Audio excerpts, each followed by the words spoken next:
हाँ जी दोस्तों, क्या हाल है आपका।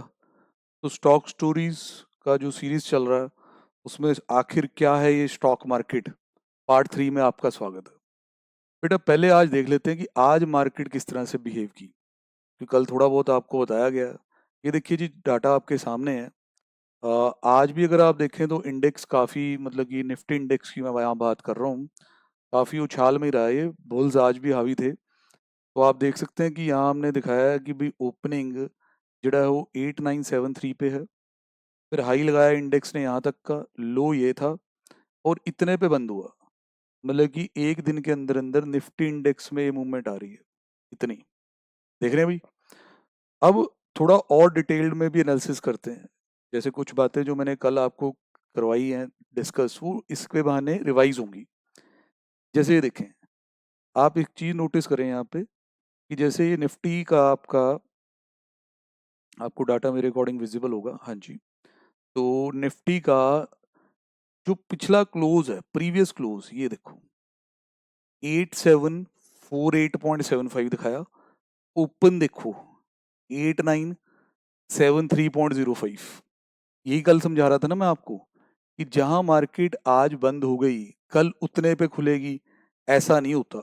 ये क्लोजिंग स्टॉक ओपनिंग स्टॉक वाली बात नहीं है यहाँ पे। तो अब 8748 पे मार्केट बंद हुई कल, आज सुबह जब खुल रही है तो 8973 पे खुल रही है। तो अगर आप बहुत ध्यान से देखें कि अगर कोई चीज 8748 पे बंद होती है और ओपनिंग उसकी हो रही है 89, कितना लेवल था यहाँ 73, तो भैया तकरीबन तकरीबन 200 से ज्यादा पॉइंट तो ऊपर खुल ही रहा है। ये कितना गैप हुआ, ये 8973 माइनस 8748, 225 पॉइंट ऊपर है। इसको ज्यादातर हम कहते हैं कि गैप अप ओपनिंग है, कि अच्छे उछाल के साथ बाजार खुला। समझ रहे हैं कि नहीं। फिर और इस बाजार में क्या हुआ, 9128 का हाई लगाया इसने, नीचे आया 8904 तक, मतलब इससे नीचे नहीं आया पूरे दिन में। लास्ट ये लेवल है 363 पॉइंट अप हो गया जी, 4% के करीब बढ़ गया। इतने शेयर्स यहाँ ट्रेड हुए, क्या उनकी वैल्यू थी, 52 वीक हाई क्या है निफ्टी का और लो क्या है। लो बड़ा रीसेंट है बेटा, कि कोविड 19 के चलते ही ये लो आया था। हाई आप देख रहे हैं 12430 का है। मेरा ज्यादा निफ्टी इंडेक्स फेवरेट है, इसलिए मैं सेंसेक्स की बात थोड़ी कम करता हूँ। ठीक है जी। बाकी आप उसको भी पढ़ सकते हैं अपने एंड पे। ठीक है। तो अब क्या होता है कि भाई 7511 जो लो इस दौरान लगा और आज हम यहाँ आ गए हैं। तो बेटा जब इंडेक्स यहाँ आया था ना, तो इंडेक्स आपको पता है इंडेक्स के पॉइंट किससे बनते हैं, जो 50 शेयर्स के प्राइस हैं। ब्रॉडली तो वही मतलब है ना। वो कल हम काफी टेक्निकल भी हो गए थे। चलो वो काम इंडेक्स की कंप्यूटेशन मान लेते हैं कि एनएससी ने करनी है, हमारी चिंता नहीं है। पर हमें एक बेसिक आइडिया अब अच्छे से है कि वो भी कैसे करते होंगे। बेटा वो बात समझो, 7511 का मौका अभी थोड़ी देर पहले ही आया था। तो कुछ स्टॉक्स ऐसे हैं, अगर किसी ने 7511 जब निफ्टी चल रहा था तब खरीदे हों, तो तब से लेके आज के दिन तक की 30 से 35% रिटर्न दे चुके हैं। अब थोड़ा और एनालिसिस करें। मारुति देखो, घर घर की गाड़ी मारुति। ये स्टॉक जी कल यहाँ आप देखें, पहले तो प्रीवियस क्लोज देखें, 4698 पे बंद होता है, आज खुलता है 4794, 100 रुपया ऊपर तकरीबन। देख रहे हैं कि नहीं। 5399 का हाई लगाता है, 4736 का लो है दिन का, और दिन में एंड कहाँ हो रहा है 5350 पे। काफी अच्छे लेवल पे आ गया बेटा। पिछले हफ्ते आपको 4000 की लाइन में दिखाई दे रहा था। तो ये इन्होंने बताया कि एक दिन के अंदर अंदर 651.9 की मूवमेंट आई, 13.88% रिटर्न परसेंटेज में। मतलब एफडी बोले तो 2 साल में इतना। 52 वीक हाई ये है, इसका लो ये है। लो बड़े रिसेंट में लगा है, लो सबकी रिसेंट लगे हैं because of Covid 19। Titan one of the favourite बेटा। टाइटन में देखें जी, एलटीपी जो लास्ट प्रीवियस प्राइस था वो ये था 913, 931 पे खुलता है, 1044 तक जाता है, 917 का लेवल भी आता है, लास्ट प्राइस ये लगाया है इसने। तो भैया आप देख रहे हैं मैं क्या समझाने की कोशिश कर रहा हूं कि इंडेक्स ऊपर खुला। इंडेक्स के पॉइंट हमने यहां देखे भी कि ऊपर इंडेक्स खुला। अब इंडेक्स कैसे, इंडेक्स की वैल्यू कहां से बनती है, जो उसके अंदर 50 शेयर हैं उनकी प्राइस के अकॉर्डिंग। अब वो अगर वो सारे शेयर अपने पिछले क्लोज से हाई प्राइस पे ओपन हो रहे हैं तो ऑब्वियस है इंडेक्स भी ऊपर ही ओपन होगा। ज्यादातर शेयर आज निफ्टी में इंक्लाइन ही किए हैं। 43 शेयर्स इसमें ग्रीन में ही गए हैं, मतलब अप ही गए हैं आज के दिन में। 7 शेयर शायद आज भी डिक्लाइन किए हैं, ऐसा कुछ डाटा है। तो ये एक जो कल हमने देखा था ना, उसी की एक रिवीजन है कि आप ये काफी डाटा देख सकते हैं। नो डाउट आजकल नेट सबके पास है, मोबाइल में ऐप्स बहुत अच्छी अच्छी है, मनी कंट्रोल बहुत अच्छी ऐप है, तो वहां से भी आप ये देखते रहो। क्लास को आगे बढ़ाते हैं कि आज हमने क्या सीखना है। एक रिक्वेस्ट आई है, कहते जी वो शेयर खरीद बेच कैसे होती है, ट्रेडिंग ट्रूडिंग थोड़ा वो जरा जल्दी बता दो। बता देंगे बेटा, टेंशन ना करो, अच्छे से सीखो, आपको पहले भी कहा। आओ जी बेटा, क्लास को आगे बढ़ाते हैं कि आज हमारे पास सीखने वाला मटेरियल क्या क्या है। तो मटेरियल तो काफ़ी है, हो सकता है कि हम इसको 2 पार्ट्स में करें। तो स्टार्ट करते हैं, शुरुआत करते हैं। हाँ, अगर आप में से कोई सोच रहा है कि मौका आ गया है खरीदने का, खरीद लेते हैं, बेटा जो चल रहा है ना दुनिया में, उससे पहले हुआ नहीं है। मैं अभी भी कह रहा हूँ कि ये आज एक न्यूज़ आई थी कि कुछ और स्टिमुलस पैकेज भी देने हैं गवर्नमेंट ने रिवाइवल के लिए, उसके चलते भी मार्केट ने थोड़ा सा रिस्पॉन्स दिखा दिया। अभी भी मार्केट नीचे भी आ सकता है, काफ़ी अच्छे लेवल्स दोबारा आ सकते हैं। तो अगर खरीदना है तो थोड़ा होशियारी से, ऐसी पैनिक में ना खरीद लेना कि नया नया कोई 5-6 हज़ार रुपये इकट्ठे किए सेविंग के, वो सारे इस बढ़ती हुई मार्केट में लगा दिए। अभी पेपर पे खरीदो, एनालाइज करना शुरू करो रोज का, ओपन कहाँ है, हाई क्या है, लो क्या है, क्लोज क्या है। फिर सोचो, वर्चुअली सोचो कि तुमने खरीद लिया, मान लो, लिख लो, मॉनिटर करो कुछ दिन की मूवमेंट, देखो क्या होता है। पैसा गंवाना नहीं है बेटा, बहुत पैसा शुरू में गवा दिया ना, दोबारा वापस नहीं आ पाओगे। आराम से समझ के सीखेंगे। स्टॉक मार्केट रेगुलेटर, अगला टॉपिक ये आ रहा है। अब कहा जा रहा है कि इंडिया में जो स्टॉक मार्केट का रेगुलेटर है वो हमारा है जी security exchange board of India, जिसे हम सेबी भी कहते हैं। अपना पंजाब वाला सेबी नहीं बेटा, सेबी नहीं, सेबी मतलब security exchange board of India. Objective of SEBI is to promote development of stock exchanges, protect the interest of retail investor, regulate the activity. तो आप समझ सकते हैं कि एक गवर्निंग बॉडी है जो सारा कंट्रोल करेगी इनको, रूल रेगुलेशन बनाएगी। अब कहते हैं सेबी क्या क्या करता है। सेबी इंश्योर करता है कि जो स्टॉक एक्सचेंजेस हैं, इसमें जो बड़े वाले हैं उनके नाम जहाँ लिखे जाएंगे, बीएससी एनएससी, वो अपना बिजनेस फेयरली करें। ब्रोकर सब ब्रोकर वो भी अपना बिजनेस पूरे ईमानदारी से करें। Participant undue practices, unfair practices में इन्वॉल्व ना हो, इस तरह की बातें। तो स्मॉल रिटेल इन्वेस्टर्स के इंटरेस्ट को प्रोटेक्ट करने की कोशिश करता है। तो ये एक आइडिया था, जिनको नहीं पता था कि भाई स्टॉक एक्सचेंजेस को कौन रेगुलेट करता है, तो security exchange board of India SEBI. Then stock market participants, मतलब स्टॉक मार्केट में कौन कौन पार्टिसिपेट करता है। एक्सचेंज तो एक प्लेटफॉर्म है ना, वो तो फैसिलिटी प्रोवाइड करते हैं कि हमारे यहाँ कंपनियां जो लिस्टेड है उनके शेयर खरीद बेच लो, पर वो खरीद बेच में कौन कौन उतरता है। एक तो कहता है domestic retail participants, these are the people like you and me, मतलब आपके जैसे और मेरे जैसे जो खरीद बेच करेंगे। एनआरआईज, कहता है ये वो हैं जो हैं इंडियन रीजन के पर बाहर बैठे। फिर उसके बाद कहता है जी domestic, domestic institutions, these are large corporate entities based in India, जिस तरह की भाई LIC। फिर डोमेस्टिक एसेट मैनेजमेंट कंपनीज, ये जो हमारे डोमेस्टिक म्यूचुअल फंड्स है ना, जैसे HDFC हो गया, बिरला सन लाइफ हो गया, DSP, ब्लैक रॉक, बड़े मतलब की म्यूचुअल फंड कंपनी हैं जो रोज करोड़ों का माल खरीदती बेचती हैं मार्केट के अंदर। तो ये पार्टिसिपेंट्स हैं। फिर सर FIs आ गए, ये तो सर मार्केट को हिला देते हैं। कई बार हमारी पार्टिसिपेशन इतनी नहीं होती पर फिर भी मार्केट ऊपर जा रही होती है, तो पता चलता है कि FIs, फॉरेन इंस्टीट्यूशनल इन्वेस्टर्स, यहाँ तगड़ी बाइंग कर रहे हैं। तो मैंने एक डाटा भी रखा आपके सामने, ये डाटा कल का है, आज का नहीं है, 8 अप्रैल का है। इसमें इन्होंने दिखाया है कि भाई जो हमारे FIs हैं और DIAs हैं, ये FIs हो गए फॉरेन इंस्टीट्यूशनल इन्वेस्टर्स, DIA क्या हो गए डोमेस्टिक, इनका क्या हिसाब किताब चल रहा है। 8 अप्रैल के दिन इन्होंने परचेजेज इतने की, सेल इतने की, मतलब इतने का माल खरीदा, इतने का बेचा, नेट इनकी परचेज आई। क्योंकि आप ये परचेज देख सकते हैं, परचेज बढ़ी है। अब कई बार ऐसा देखा जाता है ना कि FIs की खरीदारी की वजह से निफ्टी 500 पॉइंट बढ़ गया, 200 पॉइंट बढ़ गया, तो बिल्कुल ऐसा होता है। भैया खरीदारी करनी है, FIs करे चाहे DI करे, अगर खरीदोगे तो लॉ ऑफ डिमांड सप्लाई है, शेयर का प्राइस ऊपर जाएगा, शेयर का प्राइस ऊपर जाएगा तो इंडेक्स की वैल्यू ऊपर जाएगी, इतना तो हमें पता है। DIs ने क्या किया, यहाँ देखें जी, कल की परचेज और सेल में यह नेगेटिव दिखाया जा रहा है। बोले DIIs अभी घबराए हुए हैं, 7 अप्रैल का डाटा भी देख सकते हैं आप। फिर उसके बाद अगर आप मंथ टिल डेट देखते हैं, मतलब कि जितना कारोबार अभी तक हो चुका है, नेगेटिव है दोनों का, पर FIs का कम नेगेटिव है एज कम्पेयर टू DIs। मतलब FIs को इंडिया में अभी भी ज़्यादा होप्स हैं। नो डाउट इंडिया को काफ़ी बड़ी इमर्जिंग मार्केट भी कहा जाता है। कोविड से पहले नेचुरल है, सब कुछ ठीक ठाक चल ही रहा था। इकोनॉमी की रफ्तार तो चलो पिछले कुछ सालों से थोड़ी स्लो है, बट स्टिल FIs काफ़ी इन्फ्यूजन तो कर ही रहे थे फंड्स का। तो ये हमारे पार्टिसिपेंट्स हुए कि मतलब जो मार्केट में खरीद बेच करते हैं कौन है। एक तो जी हम हैं, हम लोग हैं। फिर उसके बाद जी आपके इंस्टीट्यूशनल इन्वेस्टर्स हैं, डोमेस्टिक और FIs वगैरह। तो ये एंटिटीज़ हैं जिस तरह LIC वगैरह हमने पढ़ा। और आगे बढ़ते हैं तो बेसिक नॉलेज लेते जाओ, और रोज जब आप मॉनिटर करना शुरू करोगे, मनी कंट्रोल ऐप तो अपने उस पर लगा ही लो, अच्छी ऐप है। और भी बहुत है बेटा, बहुत ज़्यादा ऐप्स हैं। बाकी जब आप ब्रोकर अकाउंट खोलोगे तो उनकी अपनी जो खुद की ट्रेडिंग टूडिंग ऐप्स होती हैं उन पर भी बड़ी अच्छी इन्फॉर्मेशन है। तो ये सारी चीज़ें देखनी है आपने कि मार्केट कितने पे खुल रहा है, कितने पे बंद हो रहा है, FIs क्या कर रहे हैं उसमें, DIs क्या कर रहे हैं, म्यूचुअल फंड कौन से शेयर को खरीद रहे हैं।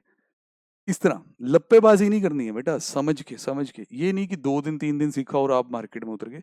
पहले यूज टू हो, इसको समझो। अब कहते हैं फाइनेंशियल इंटरमीडियरीज कौन है। मतलब कि सिंपल सी बात है यार। अब आपको मार्केट में ट्रेड करवाने के लिए स्टॉक एक्सचेंज और आपके बीच में कौन कौन है जो आपको उस प्लेटफॉर्म का असेस करवाएगा, फैसिलिटेट करेगा, ताकि आप ट्रेड कर सको, आपके शेयर स्टॉक्स जो हैं उनकी सेटलमेंट हो सके खरीद बेच के बाद। तो पहले जी स्टॉक ब्रोकर सबसे इंपॉर्टेंट, क्योंकि हमेशा कहा जाता है कि अगर ट्रेडिंग करनी है तो पहला स्टेप तो यही है कि किसी ब्रोकर के पास आप ट्रेडिंग अकाउंट और डीमैट अकाउंट खुलवा लो। Stock broker is probably one of the most important intermediates that you need to know. बाकी इसके बारे में बताया गया है कि एक कॉर्पोरेट एंटिटी होगी जो रजिस्टर्ड होगी as a trading member with the stock exchange, और इनके पास स्टॉक ब्रोकिंग का लाइसेंस होगा। They operate under the guidelines prescribe by SEBI, और जो गाइडलाइंस सेबी इनके लिए बनाता है इन्हें भी फॉलो करनी पड़ती हैं। कहता है ये एक गेटवे है, एक रास्ता है जिसमें आप अपना ट्रेडिंग अकाउंट खोलेंगे तो मार्केट तक पहुंचेंगे। To begin with you need to open something called trading account with broker. Trading account lets you to carry out the transaction, जिसमें आप बाय सेल कर सकते हो। अब मैंने कुछ ब्रोकर्स के यहाँ स्क्रीनशॉट दिए, जिस तरह जीरो था, इसने रेवोल्यूशन ला दिया था बेटा जब ये ब्रोकरेज में आए। काफ़ी ज़्यादा ब्रोकरेज रेट होते थे इनके आने से पहले, इन्होंने ऑलमोस्ट जीरो ब्रोकरेज रेट पे काम करना शुरू किया। नो डाउट अब ये नहीं है कि ज़ीरो है, जब आप इंस्टॉल करेंगे आपको पता चल जाएगा रेट्स क्या हैं। एक पूरी वीडियो इस पे भी डेडिकेटेड बनेगी कि कहाँ ट्रेडिंग अकाउंट खोलें, कैसे खोलें, क्या डॉक्यूमेंट चाहिए होते हैं। उस पर 15-20 मिनट हम लगाएंगे एक दिन। ज़ीरो दहा है, अपस्टॉक आजकल काफ़ी चल रहा है, वो अगला नाम है। देन इसके बाद एक ICICI Direct.com यहाँ पड़ा है। बाकी बेटा एंजल ब्रोकिंग बहुत निर्मल, बहुत नहीं, बहुत ज़्यादा है यार। अब सारे ही ब्रोकर बढ़िया हैं, बस थोड़ा सा अकाउंट खोलते हो तो ये देख लें कि भाई जिनके जैसे जीरो धा और अपस्टॉक हैं और कुछ जो नए नए हैं, इनके चार्जेस बहुत कम हैं। एनुअल मेंटेनेंस चार्जेस भी बहुत कम है, और जो ट्रेडिंग पे आपको ब्रोकरेज लगनी है वो भी बहुत कम है। अब जैसे ICICI Direct.com है, ये बहुत महंगा ब्रोकर है, तो इसके पास अकाउंट खोलने से पहले आपको ये देख लेना चाहिए कि आप उसमें अफोर्डेबिलिटी बैठेगी या नहीं बैठेगी, क्योंकि अच्छी खासी कमीशन ये ले लेते हैं। ज़्यादातर ट्रेडर्स आजकल या इन्वेस्टर आजकल ये पहले वाले दो ही प्रेफर करते हैं, फिर भी हम इनको एक डिटेल वीडियो में दोनों का कंपैरिजन कराएंगे। तो ब्रोकर कौन है? जिसके पास हमने अकाउंट खोलना है, अकाउंट खुलेगा, हमें लॉगिन मिलेगा, लॉगिन के थ्रू हम अपना एंटर करके ट्रेड कर सकते हैं, बाय सेल सब कर सकते हैं। अब डिपॉजिटरी या डिपॉजिटरी पार्टिसिपेंट्स, क्योंकि नाम आते रहते हैं मार्केट में, कई बार लोग ट्रेड कर रहे हैं उन्हें पता ही नहीं है क्या। बहुत आसान है, जैसे एग्जांपल लिया इसने, कहता है when you buy a property only way to identify कि आप ये ओनर हैं, वो होते हैं प्रॉपर्टी के कागजात, मतलब प्रॉपर्टी के paper. Hence it become extremely important to store the property paper in safe and secure place. No doubt इसके लिए घर पे सेफ या बैंक के लॉकर भी कई बार यूज किए जाते हैं, जहाँ प्रॉपर्टी की रजिस्ट्रियां रख दी जाती हैं। कहता है जैसे ही फिर आप शेयर खरीदते हैं, शेयर भी आपकी हिस्सेदारी रिप्रेजेंट करता है एक कंपनी में, पता है सर, हमने सुना था वीडियो में। Only way to claim your ownership is by producing your share certificate. कहते हैं यहाँ भी अपनी अगर आपने दिखाना है कि आप इस कंपनी के ओनर हैं, हकदार है इसमें, तो उधर सबूत आपका शेयर सर्टिफिकेट ही है। Share certificate is nothing but a piece of document जिसमें स्पेसिफाई किया जाता है कि आप ये शेयर ओन करते हैं।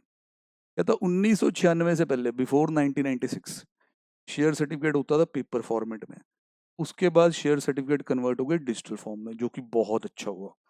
The process of converting the paper format share into digital format is dematerialisation, जिसे हम शॉर्ट में डीमैट बोल देते हैं। समझे कि नहीं? ये है जी डीमटेरियलाइजेशन, जिसे हम डीमैट बोलते हैं। Share certificate in demat form has to be store digitally, मतलब कि इसमें और कोई साधन नहीं है, इसी तरीके से अब ये स्टोर होते हैं। Storage place for the share certificate is the demat account. तो ये काम जी कर रही हैं इंडिया में दो बड़ी कंपनियां, एनएसडीएल और सीएसडीएल। ये काम को देखती हैं। ये आपको डीमैट अकाउंट की फैसिलिटी देती हैं जहां आपका शेयर स्टोर हो जाता है। अब आपको कुछ खास नहीं करना है यार, कुछ कहीं घूमना नहीं है। देखो इन्होंने क्या बोला, कहता है जी आप डीमैट को ऐसे मानो कि डिजिटल वॉलेट है for your shares. The trading account from your broker and demat account are interlinked. मतलब कि अगर आप ऐसा सोच रहे हैं कि मेरा डीमैट भी नहीं है तो मेरे को ये अलग खोलना होगा, नहीं नहीं बेटा, आपको ना बस सिंपल ऑनलाइन कुछ डॉक्यूमेंट्स अपलोड करने हैं, बस। उन्होंने आपका ट्रेडिंग अकाउंट भी खोल देना है, डीमैट भी खोल देना है। हाँ, ब्रोकर के पास आप ट्रेडिंग अकाउंट खोलोगे, ऑटोमेटिकली वो आपका डीमैट भी खोलेगा, और आप जो शेयर खरीदोगे बेचोगे उसकी मूवमेंट इनफ्लो आउटफ्लो डीमैट में रिफ्लेक्ट होता रहेगा। आपको कोई भी टेंशन नहीं लेनी। तो इनको जो चला रहे हैं, कंपनियों के नाम भी यहाँ दिए गए हैं, वो भी आप नॉलेज के लिए पढ़ सकते हैं। फिर आ जाता है जी बैंक, माया सबसे इंपॉर्टेंट। देखो जब आप किसी ब्रोकर के पास अकाउंट खोल लेते हैं, उसमें आपको एक बैंक अकाउंट तो लिंक करना ही पड़ता है उसके साथ, इसके बगैर तो आप ट्रेड कर ही नहीं सकते। बैंक अकाउंट लिंक हो जाएगा, फिर जो आप उनका ऐप या वेबसाइट के थ्रू ट्रेडिंग करेंगे, वहाँ कोई ना कोई फॉर्मेट में आपके सामने आएगा ऐड फंड्स। ऐड फंड में यही आपका बैंक अकाउंट सेलेक्ट करेंगे आप, फिर उसको एनईएफटी के जरिए, नेट बैंकिंग के through, credit card, debit card, UPI के थ्रू आप पैसा ट्रांसफर कर सकते हैं। मतलब कि आपका बैंक अकाउंट आपके ट्रेडिंग अकाउंट के साथ लिंक होगा, पैसा ट्रेडिंग अकाउंट में दिखेगा तो ही शेयर खरीदे जा सकेंगे। हाँ, आपने शेयर बेचे, पैसा आपके ट्रेडिंग अकाउंट में दिखने लग गया, आप चाहते हैं विड्रॉ करना तो आप विड्रॉ भी कर सकते हैं। विड्रॉ करते ही पैसा आपके बैंक अकाउंट में आ जाएगा। तो ये बैंक भी एक बड़ा इंपॉर्टेंट रोल प्ले करता है। देखो जी, उसने लिखा bank plays a very straightforward role in the market ecosystem, they help in facilitating the transfer of funds from your bank account to your trading account. मतलब पैसा इसमें से आपके अकाउंट में से निकल के आपके ट्रेडिंग अकाउंट तक पहुंचेगा। You can not transfer money from a bank account that is not in your name. बिल्कुल जी, जो आपके नाम पे खाता वही लिंक होगा। You can link multiple bank account to your trading account through which you can transfer the funds and trade. भाई ये कह रहा है कि आप, जैसे आज की डेट में क्या होता है, बंदे के 4-5 बैंकों में अकाउंट होते ही हैं, तो आप अपने ट्रेडिंग अकाउंट के साथ एक अकाउंट, दो अकाउंट, तीन अकाउंट लिंक कर सकते हो। पर ज्यादातर ब्रोकर्स में ना एक प्राइमरी अकाउंट की कंडीशन होती है कि one of them will be treated as a primary account. The dividend payments या मनी फ्रॉम बाय बैक, जो पैसा आपको आना है वो आपके बैंक अकाउंट के जरिए आना। The primary bank account is connected not just to your trading account but also with depository, that is registrars and the transfer agent। मतलब कि ये जो डीमैट वगैरह था उसके साथ भी ये लिंक्ड रहेगा। तो भाई ये तो हुई बातें कि भाई कैसे हमने ट्रेडिंग के लिए हमें क्या क्या इंटरमीडियरीज हैं, मतलब कि हमारे पास ब्रोकर है, हमारे पास डिपॉजिटरी है, जो बैंक है, ये सब मदद करता है। बाकी आपको चिंता कुछ भी नहीं करनी जी, सबसे मेन आपका पैसा होना चाहिए तो आप ट्रेड कर सकते हो। अब इसके बाद आता है types of the stock market. Primary, secondary, थोड़ा इसे समझना, फिर उसके बाद कैश सेगमेंट को समझना है, फिर बेटा जी आज की वीडियो में थोड़ा बहुत तुम्हें बताने लगा हूँ कि ट्रेड कैसे कैसे होता है। कहते स्टॉक मार्केट दो तरह की है, प्राइमरी, सेकेंडरी। प्राइमरी वो है जहाँ सिक्योरिटी क्रिएट होती है। जैसे हमने बात की थी कि एक कंपनी का बिजनेस काफी फैल गया और उसे मार्केट से 600 करोड़ रुपया रेस करना है, तो वो अपना आईपीओ ले आई। अब इससे अगर आप शेयर खरीद रहे हो ना, ये बिल्कुल एक तरह से नया शेयर है जो पहले किसी ने ओन नहीं किया होगा। ये प्राइमरी मार्केट है हमारी जो आईपीओ वाली है। ये किसी एक्सचेंज से नहीं खरीद रहे आप, directly from a company as an investor. देख रहे हैं? पढ़ें थोड़ा इसके बारे में। Primary market primary market is where the securities are created. है ना, यहाँ सिक्योरिटी क्रिएट होती है। It is in this market that the firm sell new stocks and bond to the public for the first time. ये है primary market, जब कंपनियां पहली बार कंपनियां अपना शेयर बेचती हैं, आप खरीद लेते हैं, कंपनी का पैसा आ जाता है, आपके पास शेयर आ जाता है। इनिशियल पब्लिक ऑफरिंग और IPO is an example of primary market. Important thing to be understand about the primary market is that securities are purchased directly from issuer. बिल्कुल बिल्कुल, इसमें आप किसी एक्सचेंज के जरिए नहीं खरीद रहे।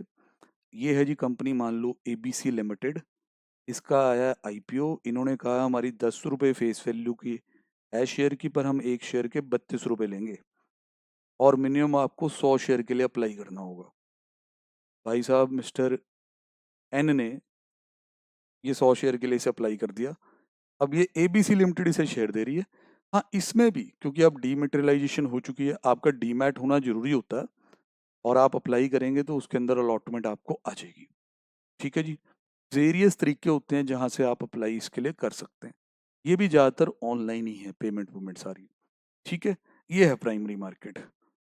तो जब हम कई बार बात करते हैं कि शेयर मार्केट में शुरुआत कैसी करनी चाहिए, तो बहुत लोग ऐसा भी कहते हैं you should start from with primary market. भले आप अच्छे अच्छे आईपीओ की वेट करो, फिर उसमें से शेयर खरीदो, क्योंकि कहा यह जाता है कि अगर आईपीओ दमदार है तो बहुत अट्रैक्टिव वैल्यूएशन पे कई बार आपको चीज़ मिल जाती है।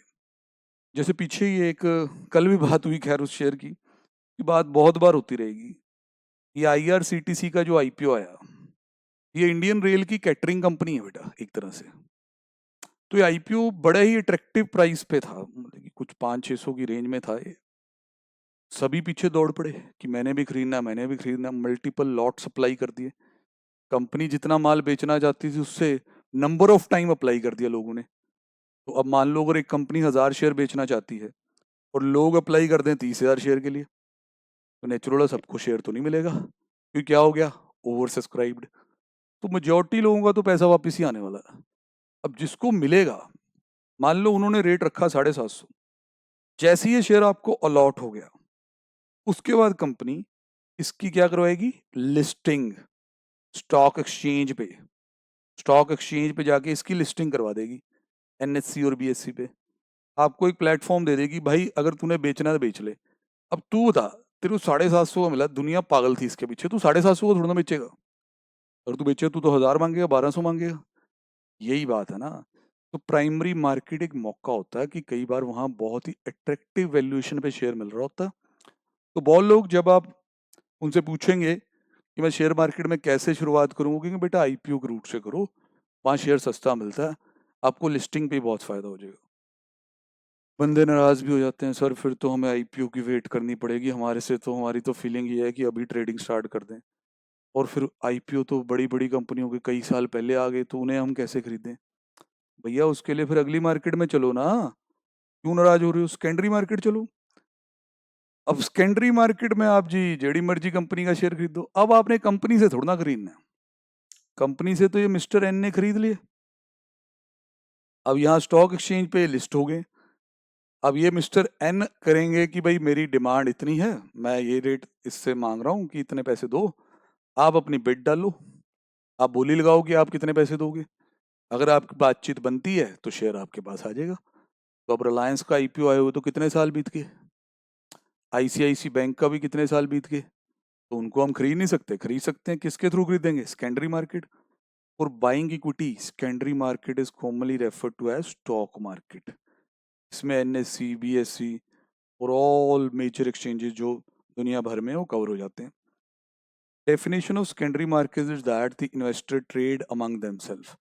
मतलब कि अब सेकेंडरी, देखो प्राइमरी में क्या हो रहा था, प्राइमरी मार्केट में क्या था, यहाँ थी कंपनी जो शेयर इशू कर रही थी, आप थे इन्वेस्टर, आप डायरेक्टली कंपनी से खरीद रहे थे, कंपनी आपको अपने नए शेयर दे रही थी, कंपनी को पैसा जा रहा था। अब सेकेंडरी में क्या हुआ, सेकेंडरी में कंपनी ने अब दोबारा थोड़ा ना शेयर इशू करने हैं, कंपनी ने तो क्या किया कि उन शेयरों की लिस्टिंग करा दी एनएससी बीएससी पे। यहाँ वो शेयर अब ट्रेड होते हैं। अब एक्स को चाहिए तो कंपनी को जाके एक्स के की शेयर दे दो, ऐसा थोड़ा ना होगा। एक्स को Y Z A B C D जिनके पास ये शेयर होंगे, जो पैसा वो मांग रहे होंगे उनसे खरीद सकता है। तो अब ये शेयर्स आपस में एक्सचेंज होंगे। दोबारा देखें, defining characteristic of secondary market is that investor trade among themself. That is, in the secondary market investor trade previously issued security without issuing company involvement. कहते हैं सेकेंडरी मार्केट में जो सिक्योरिटियां कंपनी ने इशू कर दी, जो शेयर कंपनी ने एक बार बेच दिए, उसी चीज को लोग बार बार बेचते रहते हैं। इससे कंपनी के लिए कोई नया पैसा नहीं क्रिएट होता, कंपनी की बुक्स में पैसा एंटर नहीं होता। पर सर, कंपनी का फायदा तो बहुत जबरदस्त होता है। हर कंपनी का एक ऑब्जेक्टिव होता है अपने निवेशक की जो वेल्थ है उसे मैक्सिमाइज करना।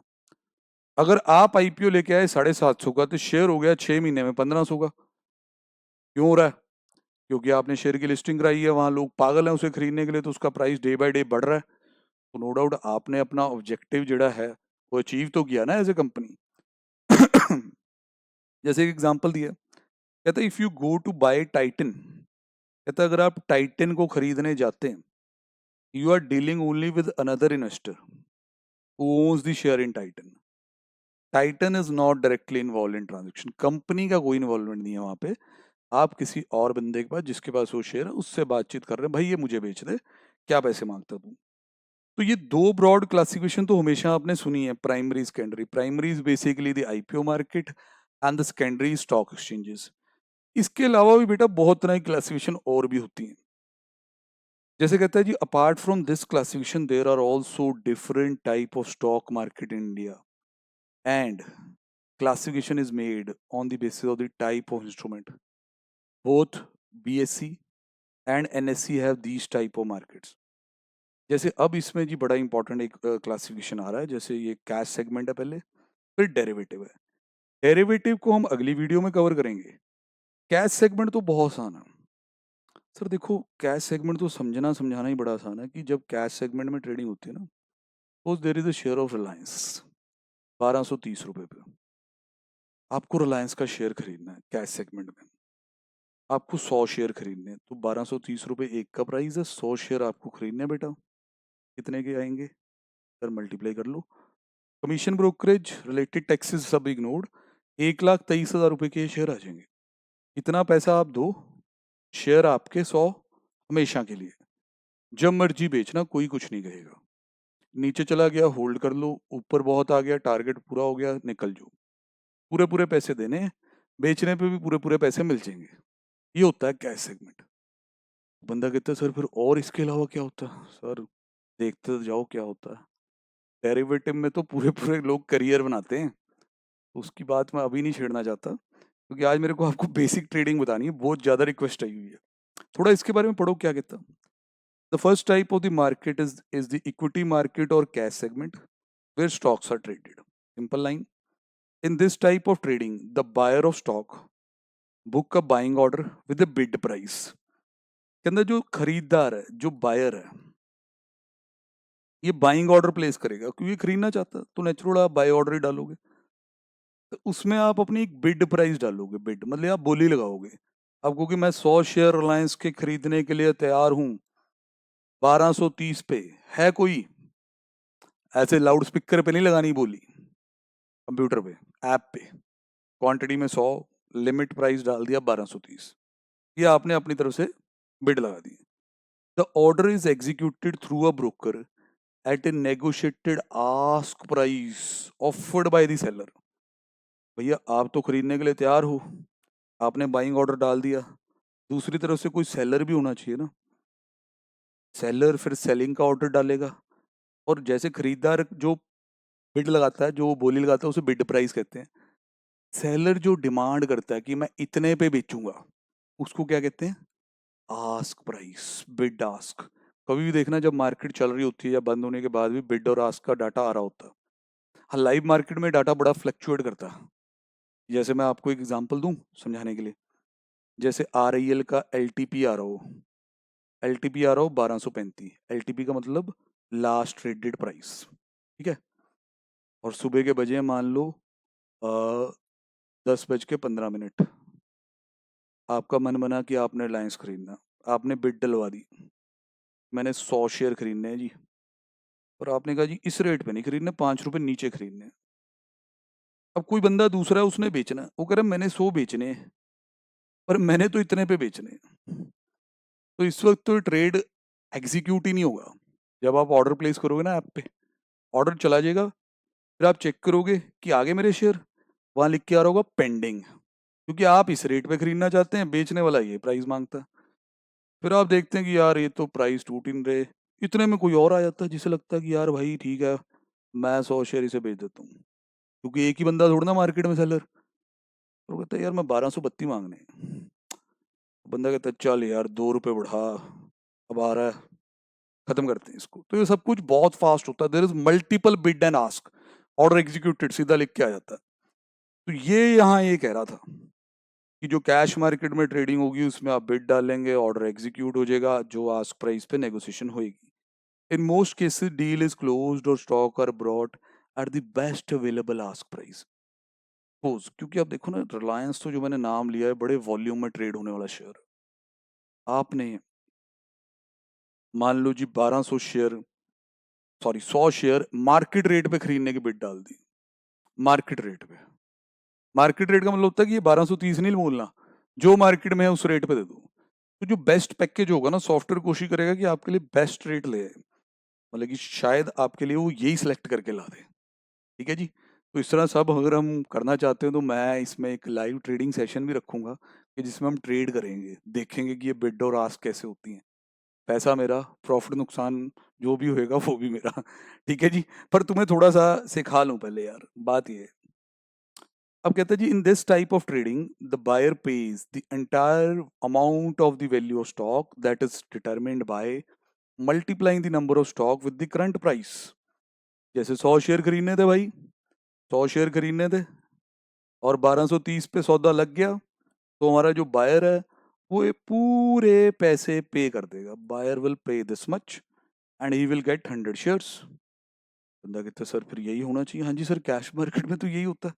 Once the buyer pays the entire amount along with the brokerage and the taxes of transaction, stocks are deposited into his DP account।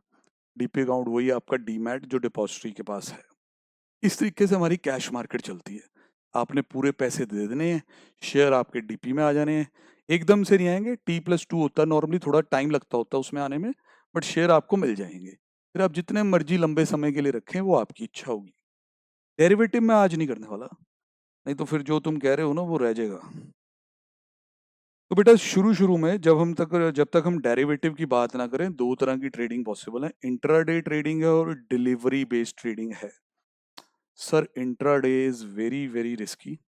मैं इसके बारे में सिखा रहा हूँ, पर साथ में कह रहा हूँ कि ऐसा करना सोच समझ के जरा। इसके लिए पहले आपको टेक्निकल नॉलेज भी होनी चाहिए, तो आप इसमें जा रहे हैं। तो हम पहले ही डिस्क्लेमर दे रहे हैं भाई, इसमें अगर कोई नुकसान आप करते हैं तो उसके जिम्मेवार आप खुद होंगे, समझे कि नहीं। हम आपको बता रहे हैं कि ये क्या होता है, ऐसा मोटिवेट नहीं कर रहे हैं कि आप ये करें। तो इंट्राडे ट्रेड्स, जैसे कि नाम ही बता देता है, इंट्राडे मतलब कि this will be valid for a day only, मतलब जो एक सेशन में ही खत्म हो जाएगा। Intraday involves buying and selling a stock with in a trading session that is on the same day. कहता अगर आप secure of, if you do not secure of your position by the end of the day, तो ये automatically close कर दी जाएगी। Secure of कल बताया था मैंने, पोजीशन को खत्म करना। अब ये सारा कुछ भी पढ़ते हैं, पहले बता देते हैं कि इंट्राडे कैसे है। सर इंट्राडे में क्या होता है, जस्ट सपोज रिलायंस का शेयर आपने देखा कि 1230 पे ओपन हुआ, तो आपके देखते देखते ही 1238 हो गया, 1245 हो गया, तो अब आप पागल हो गए, ओ यार ये तो रिलायंस बहुत ऊपर जा रहा है, खरीद ले खरीद ले खरीद ले इसको। पैसा है नहीं इतना, पर अब बंदा क्या करेगा, 1245 100 शेयर खरीदना चाहता है, ओए होए तो पैसा बड़ा चाहिए। तो अगर तो इसको कैश एंड कैरी करना है, मतलब डिलीवरी लेनी है इसकी, तो इतना पैसा देना पड़ेगा, फिर ये आपका हो जाएगा हमेशा से।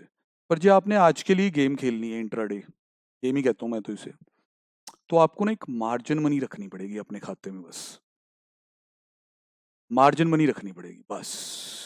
अब जैसे ट्रेड वैल्यू है, सर मार्जिन ना ये मार्केट की वॉलेटिलिटी बड़ी और कंडीशनों पे डिपेंड करता है, तो जो भी मैं करूँगा उससे कम ज़्यादा हो सकता है। ठीक है, मान लो मार्जिन रिक्वायरमेंट इज 10%, तो अगर आपके ट्रेडिंग अकाउंट में इतना पैसा है, तो इंट्राडे के लिए आपका ये ब्रोकर आपको 100 शेयर रिलायंस के बाय करने देगा। ये आपने मार्जिन पे बाय कर लिया, बाय किया मार्जिन पे। ये बेटा आप सट्टे लगा रहे हो, मैं सच बता रहा हूँ। अगर आपको टेक्निकल नॉलेज है देन अलग है, then you are trader. Otherwise जो वैसे ही आप बढ़ गया और उस बीच में आप बह गए इमोशंस में और खरीद लिया, फिर कुछ भी हो सकता है। अब ये 1245 पे तेरे पास आ गया, हम यहाँ सीन पूरा ही बना लेते हैं, टाइम भी लिख देते हैं घड़ी पे, 10:20 है सुबह, ठीक है ना। रात को इस वक्त हमारी शेयर मार्केट नहीं चल रही होती, ये मार्जिन बाइंग होगी, पैसा मेरा लगा सिर्फ इतना सा। अब क्या होगा कि ये मेरे डीपी डूपी में बिल्कुल नहीं जाने ये शेयर, मेरे डीमैट में नहीं जाने, ये आज ही इसका हिसाब करना पड़ना मेरे को। मान लो घड़ी पे हुए 10:30 और रिलायंस लेवल दिखा रहा है 1253 और आपने देखा कि एक शेयर के पीछे 8 रुपए आ रहे हैं आपके। सर बिल्कुल आपने यहीं पे ही स्क्योर ऑफ कर दिया। स्क्योर ऑफ करने के लिए यहाँ क्या करेंगे, पहले बाय किया हुआ है, स्क्योर ऑफ कर दिया, क्या करेंगे, सेल, आ गया प्रॉफिट। ओहो, इंट्राडे में 800 रुपए बना लिए बेटे ने सिर्फ 10 मिनट में। जब बंदा नया नया होता है ना तो इंट्राडे जरूर करता है, खासतौर पे स्टूडेंट्स जो सीखते हैं। फिर बेटा नुकसान भी बड़े बड़े होते हैं। 800 रुपए बन गए, बंदा खुशी बहुत है, तो 10 मिनट में 800 रुपए बन गए। अब वो क्या करेगा, अब वो अगले दिन कहेगा अब थोड़ा और मार्जिन इकट्ठा करता हूँ और बड़े बड़े सौदे लगाया करूंगा, और मतलब कि पैसा और पैसा डालता हूँ ना ट्रेडिंग अकाउंट में ताकि मार्जिन मनी अच्छी हो जाए। मान लो ये बंदा अगले दिन एसबीआई का शेयर ये देखता है कि ओपन हुआ 180 पे, फिर कुछ ही मिनट में 183, फिर 185, इससे रहा नहीं गया, इसने चक्के इस पे भी इंट्राडे खेल दिया। 185 1000 शेयर पे खेल दिया इस बार। 1000 शेयर की ट्रेड वैल्यू ये बनती है, देख रहे हैं कि नहीं। पर मार्जिन कितना रखना पड़ेगा सर, तकरीबन 10% नॉर्मल सर्कमस्टांसिस में। अब इसने 1000 शेयर का रिस्क उठा लिया अपने पे। अब ये काम कितने बजे किया ये भी लिखवा दो सर, ये 10 बजे ही कर दिया था सर हमने, 10 बजे थे और इतना मार्जिन रख के हमने ट्रेड छक दिया। कितने पे सर, इंट्राडे में 185 पे लॉन्ग किया हुआ एसबीआई को, लॉन्ग किया हुआ एसबीआई को 185 पे। अब क्या होता है, 15-20 मिनट बीतते हैं, एसबीआई 180 पे आ गया। ओहो बेटा, अगर अभी स्क्योर ऑफ करो 5 रुपए जा रहे हैं 1000 रुपए के हिसाब से, 5000 रुपए का फटका, 5000 रुपए का फटका लग चुका है, 5000 रुपए का फटका लग चुका है। अब बंदा क्या सोचता है, वो यार अभी तो थोड़ा ही टाइम बीता है, अभी यूरोपियन मार्केट ना दोपहर जब हमारे यहाँ 1-2 बजे का टाइम होता है तकरीबन, तब यूरोपियन मार्केट खुलती है। कई बार वो ग्रीन में खुले तो इंडिया वाले भी रिएक्ट करते हैं, एफआईज होते हैं, बहुत बहुत फैक्टर्स होते हैं मतलब, ठीक है। बंदा कहता है चलो यार अभी रखता हूँ शायद ठीक हो जाए, थोड़ी देर में ऊपर आ जाए, थोड़ी देर बाद 178। अब सर यहाँ से कंपेयर करो तो 7000 रुपए का फटका। ओहो, फिर मान लो आप अभी भी नहीं निकले, अभी भी नहीं स्क्वेयर ऑफ किया।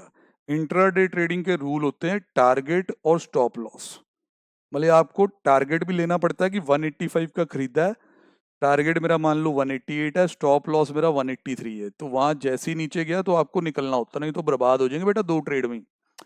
ये भी नहीं किया आपने, अब ये इंट्राडे है ना, अब समझने दो, पूरा आने दो। अब मान लो 3:15 हो गए हैं, 3:30 नॉर्मली मार्केट बंद हो जाती है, आपकी ऐप पे वार्निंग आनी शुरू हो जाती है 3 बजे की आप अपने इंट्राडे पोजीशन को क्लियर कर लें, नहीं तो ये ऑटोमेटिकली स्क्वेयर ऑफ हो जाएगी, किसी वक्त स्क्वेयर ऑफ हो जाएगी। ऐसी वार्निंग्स, धमकियां आपको दी जानी शुरू कर दी जाती हैं। आपने वो धमकियां नहीं सुनी, तो कुछ देर बाद शेयर जब मार्केट बंद हो रही है 172 पे आ जाता है, तो वो आपकी पोजीशन को ऑटोमेटिकली स्क्वेयर ऑफ कर देते हैं। 185 आपने लॉन्ग किया, 172 पे ऑटो स्क्वेयर ऑफ हो रहा है, भैया एक दिन में 13,000 रुपए गवा दिए, शक्ल बिल्कुल आप समझ नहीं सकते कैसी बन जाती है, बंदे का बहुत बुरा हाल हो जाता है।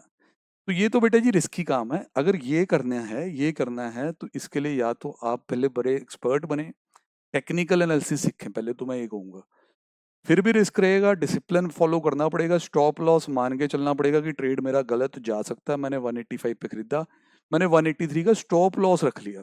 स्टॉप लॉस का मतलब क्या है कि कि वैसे तो ये ऊपर जाना चाहिए, मुझे ऐसा लगता है, पर अगर 183 पे आ गया मैं वहीं निकल जाऊंगा। हाँ मेरा नुकसान हो रहा मैं मान लूंगा और नुकसान बुक कर लूंगा, ताकि नुकसान एक लिमिट में हो, ऐसा ना हो जो ये हो गया। तो भैया ये है आपकी इंट्राडे। अब जिस तरह इसके बारे में थोड़ा यहाँ पढ़ें। Most trader initiate intraday trade by setting up a price target for a stock and buying if it is trading below your target, then they sell the stock when it reaches their target। ये sir वो technical वाले बंदे हैं जो एक target price ढूंढते हैं कि इसे यहाँ खरीदेंगे, फिर उसके बाद इसको इस लेवल पे आती बेच भी देंगे। और if they feel the stock will not reach the target before the market closes, intraday trader sell it at the best possible price. अब तुम्हारा टारगेट यही था कि 185 पे खरीदा है, ये जाएगा जी 189 तक, पर वो आ ही नहीं रहा, वो नीचे ही जाई जा रहा है, तो भैया फिर बेच दो ना, मान लो यार कि गलत लग गया। ये है इंट्राडे। इसके अंदर आपको शेयर श्योर की कोई ओनरशिप नहीं मिलती, कभी आप शेयर आपके डीपी में नहीं आएंगे, ठीक है जी, डीमैट में नहीं आएंगे। बस आपको एक अगर टेक्निकल एनालिसिस अच्छा आता तो शायद आप इसमें पैसे कमा लेते हो। मौके बहुत है बेटा, जिस तरह आप देखो ना, प्राइस वाली शीट कहाँ गई, ये रही। अब ये कोई भी शेयर ले लो यार, HDFC ले लो, जिस तरह आज की डेट में ये इतने पे खुला है, ये दा हाई है, ये लो है, ये पिछला क्लोज था, तो इतने पे ओपन होके यहाँ तक एकदम तो नहीं चला गया होगा ना, नीचे भी आ रहा होगा फिर ऊपर जा रहा होगा। इतना बड़े मौके आते हैं, जब आपको ट्रेड करना होता हो, थोड़े लाइन चार्ट्स वगैरह कैंडल्स वगैरह देखने आते हो, तो आप पैसे निकाल भी सकते हो। बट ये स्पेकुलेशन है, ये इन्वेस्टमेंट नहीं है। मेरा जो कोर एरिया है ये वो नहीं है भाई, हम इन्वेस्टमेंट ज़्यादा सिखाएंगे आपको, इस तरह की इंट्राडे ट्रेडिंग नहीं हम सिखाने वाले ज़्यादा। तो टर्म बहुत चलती है इसलिए आपको बता दिया। हाँ, ट्रेड करने के लिए इंट्राडे में दोबारा एक बार रिवाइज कर लेते हैं कि हमें एक मार्जिन मनी की ज़रूरत पड़ती है। मार्जिन मनी हमारे टोटल ट्रेड की वैल्यू का कुछ परसेंटेज ही होती है। भले अगर हम 10 लाख रुपए का माल उठा रहे हैं तो तकरीबन 1 लाख में उठ जाएगा। पूरी मूवमेंट आएगी, फायदा नुकसान दोनों तरफ हो सकता है। आपको पोजीशन सेम डे पे ही ख़त्म करनी होगी, और अगर ये ट्रेडिंग करनी हो तो आपको स्टॉप लॉस और टारगेट प्राइस रख के चलना चाहिए। इंट्राडे में आप लॉन्ग शॉर्ट दोनों कर सकते हैं, जैसे कल बात हुई थी कि खरीदा भी जा सकता है और बेचा भी जा सकता है, याद अभी? तो प्लीज़ थोड़ा सा इसको रिवाइज करते हैं कि बेचा भी जा सकता है, फिर उसके साथ इस वीडियो को एंड करेंगे, नहीं तो ये ज़्यादा लंबा हो जाएगा। कल के सेशन में इसे फिर कंटिन्यू ही करेंगे। तो इंट्राडे में बेचा भी जा सकता है, कि जिस तरह आपने देखा कि स्टॉक खुला, मार्केट खुली तो स्टॉक काफ़ी बढ़ गया, तो आपको लगने लगा कि भाई अब ये यहाँ से ना टूटेगा, थोड़ा नीचे आएगा, इतना कंटिन्यूसली ये सुबह से लेके 3:30 बजे तक बढ़ नहीं सकता। अब थोड़ी सी इसमें सेलिंग आएगी, जिसे हम कहते हैं प्रॉफिट बुकिंग, कि अब लोग जो बढ़ा रहे हैं, खरीद चुके हैं पहले सुबह, वो शायद अपनी पोजीशंस को हटाएंगे तो सेलिंग आएगी। तो हम लोग क्या कर देते हैं, हम लोग इसमें शॉर्टिंग भी कर सकते हैं। या किसी स्टॉक के बारे में मान लो बैड न्यूज़ है और जिस वजह से हमें पता है कि उसका आज टूटना बनता है, जैसे पीछे कोविड के चलते एक एक दिन में आपने देखा कितने कितने हजार पॉइंट मार्केट गिरी भी है, तो भैया उसमें तो फिर शॉर्टिंग करके ही पैसा बनाया होगा कहीं ने। अब मान लो कोई एग्जांपल ले लो, सपोज आईटीसी।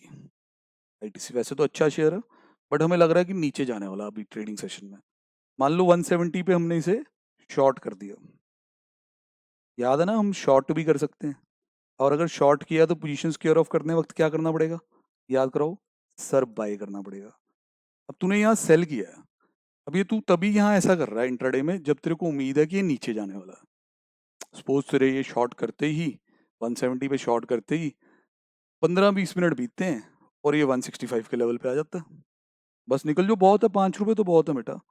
1000 शेयर मान लो लगाए थे तो 5000 रुपये कमा लिए, प्रॉफिट हो गया। ऐसा है। तो जो लोग रेगुलरली मार्केट से पैसा कमाते हैं वो तो बेटा इससे बहुत ज़बरदस्त कोर्सेज सीख कर चुके होते हैं, बहुत तगड़े टेक्निकल एनालिस्ट होते हैं, और उन सबको स्ट्रेटेजीज का पता होता है, प्राइस मूवमेंट्स का पता होता है। हाँ, अनाड़ी बंदा करेगा 2 दिन कमा लेगा, तीसरे दिन डबल गवा देगा, फायदा नहीं है ना। इन्वेस्टमेंट करो, उसमें आप थोड़ा खरीद लो भाई, आप जो इसमें मार्जिन में लगाने के लिए तैयार हो उसको अच्छे शेयर में लगा दो, होल्ड करो, ओवर द पीरियड ग्रो करो। कल भाई चर्चा इस पे और चलती रहेगी, इंट्राडे और डिलीवरी बेस्ड ट्रेड्स का कंपैरिजन भी होगा। भाई सीरीज में थोड़ी और पार्टिसिपेशन लाएं, वीडियो के लाइक्स और व्यूज थोड़े बढ़ाएं भाई, ताकि अपनी भी मोटिवेशन जड़ी है वो बनी रहे। ओके जी बेटा, बाय बाय।